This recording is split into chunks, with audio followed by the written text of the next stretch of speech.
Jamaah, oh jamaah, alhamdulillah, alhamdulillah jamaah masih di Islamity Indah dan hari ini kita sedang membahas tema permintaan anak yang tidak terucap. Masya Allah, tadi sudah kita bahas dan kita juga tadi dengar dari guru kita ternyata namanya seorang anak sampai kapanpun ya akan ada rasa terima kasih kepada orang tua karena sudah mendidik kita. Sekali lagi saya mengucapkan terima kasih kepada tim Islamity Indah yang mengangkat tema hari ini. Betul, Masya Allah. Jadi kami anak-anak terwakili atas apa permintaannya diwakilkan oleh Islamity Indah. Dan sebagai orang tua kita pun jadi punya ilmu baru. Ternyata sudut pandang anak tuh seperti ini gitu. Mungkin ada yang takut dikatakan karena takut menyakiti perasaan orang tua. Betul, Masya Allah.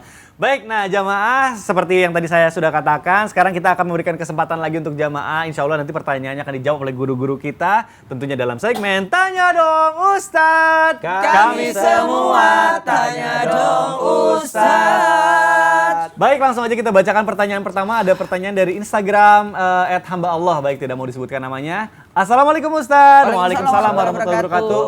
Permintaan saya yang belum tersampaikan kepada orang tua adalah kenapa saya tidak diberikan nama orang tua di belakang nama saya. Tapi keburu orang tua saya meninggal.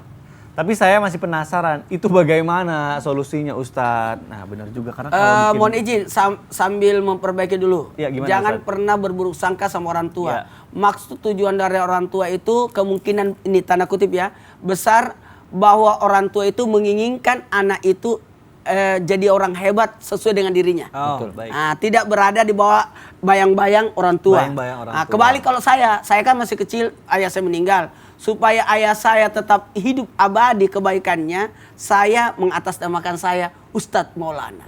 Padahal nama saya Muhammad Nur. Nama saya itu Muhammad Nur. Maulana itu nama bapak saya. Jadi selama ini yang dipanggil ceramah bapak saya. Masya Allah. Iya. Saya baru tahu loh ini. Bapak mengatasnamakan bapak saya. Iya, supaya bapak saya tetap hidup. Karena saya masih SD kelas 1 meninggal ayah saya. Kemudian buat orang tua tolong nama anak harus di belakang. Kalau tidak bisa naik umroh. Betul. Karena biasa ditambahin belakang imigrasi. Dan doa juga harus kan kaitannya. Pada Betul. saat nikah dan sebagai pencatatan sipil harus ada. Baik, Masya Allah. Terima kasih Ustadz Maulana, mudah-mudahan terjawab. Sekarang kita lanjutkan ke pertanyaan kedua dari Instagram @hambaullah nih. Baik, Assalamualaikum Ustadz. Waalaikumsalam warahmatullahi wabarakatuh.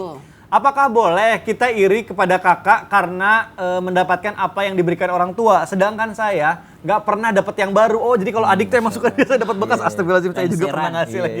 Gimana Ustadz Ahmad? Masya Allah. Perlu kita ketahui bahwasanya di dalam satu hadis Sahih Muslim itu Rasulullah bersabda la hasada illa fi isnatain. Tidak boleh iri kecuali dalam dua perkara. Yang pertama, ketika Allah berikan harta kepada seseorang yang kaya, dia gunakan untuk di jalan Allah Subhanahu wa taala.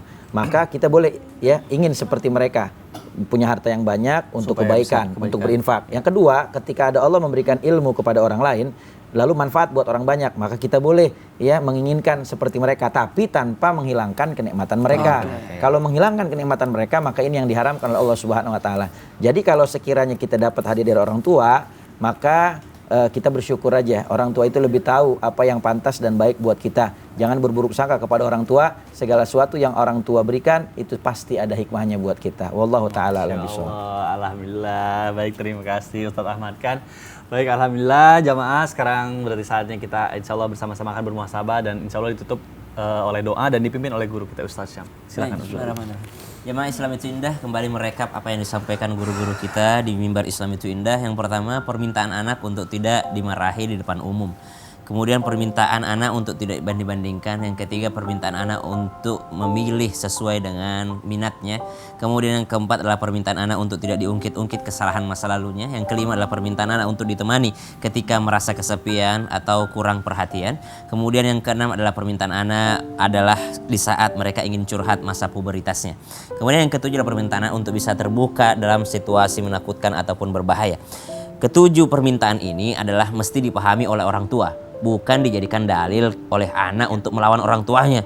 Jangan mendengar daripada tausiah pagi ini langsung mengatakan, tuh kan mah, gak boleh banding-bandingkan. Tuh kan Pak, nggak boleh. Aku harus milih sesuai keinginanku. Tidak. Ini dipahami orang tua supaya lebih menyayangi lagi anaknya, lebih cinta lagi kepada anaknya, lebih bijak lagi dalam mendidik anak-anaknya. Karena nafkah yang paling sering terlupakan bukanlah nafkah materi, bukanlah nafkah daripada pakaian, bukanlah nafkah tempat tinggal. Banyak berlebih, subhanallah, daripada nafkahnya. Tapi yang sering terlupakan adalah nafkah pendidikan. Bagaimana seorang orang tua mesti bertanya kepada anaknya, ma ta'buduna min ba'di, wahai anakku, apa yang kau sembah setelah aku tiada? Kalau perlu memaksa anak, paksa dia menyembah Allah. Kalau perlu untuk memaksa anak, paksa dia menutup aurat. Kalau perlu untuk memaksa anak, segala tentang syariat mesti memang diingatkan oleh orang tua. Tidak boleh kita lengah mengatasnamakan parenting lalu tidak mau memaksa anak menutup aurat. Tidak boleh kita mengatasnamakan parenting lalu tidak boleh memaksa anak untuk sholat. Padahal Nabi mengajarkan kita untuk menghukum anak jikalau umur 10 tahun tidak mau melaksanakan perintah Allah Subhanahu wa taala. Maka parenting boleh, menyayangi anak sangat disarankan dalam Islam. Namun jangan sampai di atas namakan parenting lalu kita lalai terhadap daripada apa yang dilakukan anak-anak kita. Banyak orang tua dikarenakan kasih sayangnya tidak mau membangunkan anaknya sholat subuh. Dikatakan kasihan masih ngantuk, kasihan masih ngantuk. Subhanallah, kasihan biarlah dia dapat hidayah. Kasihan ini subhanallah. Banyak orang tua kasihan terhadap anaknya di dunia tapi tidak kasihan terhadap urusan akhiratnya anak-anaknya. Nauzubillahi min dzalik. Bismillahirrahmanirrahim. Alhamdulillahi rabbil alamin. Allahumma salli ala sayyidina Muhammadin nabiyil ummi wa ala alihi wa sahbihi wa sallim. Allahumma barik lana fi Rajab, ya Allah berkahi kami di bulan Rajab, wa Sya'ban berkahi kami di bulan Sya'ban, wa ballighna Ramadan, panjangkan umur kami bertemu dengan bulan suci Ramadan, bisihhatin wa afiyatin wa rizqin wasi'ah, dengan sehat wal afiat dan rezeki yang engkau mudahkan, engkau luaskan, engkau tambahkan, engkau berkahi ya Allah. Allahumma barik lana fi أولادنا ولا تضرهم واحفظهم يا الله berkahi kami dengan anak-anak kami ya Allah, jagalah tuntunlah mereka ya Allah, ووفقهم لطاعتك وارزقنا برهم ya Allah, berikan hidayah taufik kepada anak cucu kami ya Allah, dan berikan kami rezeki atas berbaktinya anak-anak kami ya Allah. Wa sallallahu ala sayyidina Muhammad walhamdulillahi rabbil alamin. Amin amin. Allah alamin. Baik jemaah, demikianlah perjumpaan kita di pagi hari ini. Mudah-mudahan ilmu yang kita dapatkan bermanfaat dan kita bisa mengamalkannya. Terima kasih sedalam-dalamnya kepada guru-guru kita, kepada jamaah yang sudah menonton Islam itu Indah. Akhir kata saya Mikdad Adausi, mohon undur diri, mohon maaf apabila ada salah-salah kata. Wabillahi taufik wal hidayah. Wassalamualaikum warahmatullahi wabarakatuh. Waalaikumsalam warahmatullahi wabarakatuh.